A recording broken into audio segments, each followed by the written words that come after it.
এই মেয়ে মানুষকে একটা মেসেজ পাঠাতো, এমন একটা মেসেজ যেটা সবার মৃত্যুর তারিখ বলে দিচ্ছিল।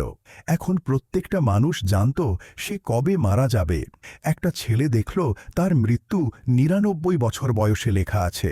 সে ভাবল, আমি তো অমর, আর কি চাই। সে ১০ তলা থেকে ঝাঁপ দিল। সে বেঁচে গেল, কিন্তু নিচে দিয়ে হেঁটে যাওয়া একজন অচেনা লোক মারা গেল। এবার সে আরও নির্ভীক হয়ে গেল। একটা উঁচু ব্রিজের উপর উঠে আবার ঝাঁপ দিল।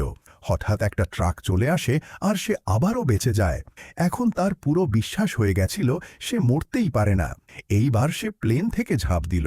কিন্তু ভাগ্য দেখুন, নিচ থেকে আরও একটা উড়ন্ত প্লেন চলে এলো আর সে সেটার উপর গিয়ে পড়ল।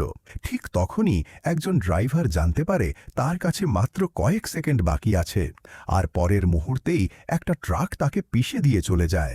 একজন বৃদ্ধ যিনি প্যারালাইজড, তার কাছে এখনও ১২ বছর বাকি আছে, কিন্তু তার অল্প বয়সী নার্সের মৃত্যু মাত্র ৬০ দিনের মধ্যেই লেখা আছে।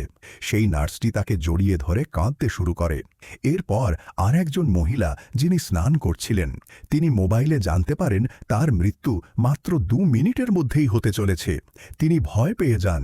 তাড়াতাড়ি হেয়ার ড্রায়ারের প্লাগ খুলে ফেলেন, গ্যাস বন্ধ করে দেন আর এমন সব জিনিস বন্ধ করে দেন যা থেকে তার মৃত্যু হতে পারত। তখনই তার নজর একটা ক্যানের ওপর পড়ে। সে ওটাকে ধরার চেষ্টা করে, আর ঠিক তখনই এমন কিছু একটা হয়ে যায়। আর এই সব কিছুই আল্লাহর পরিকল্পনা ছিল।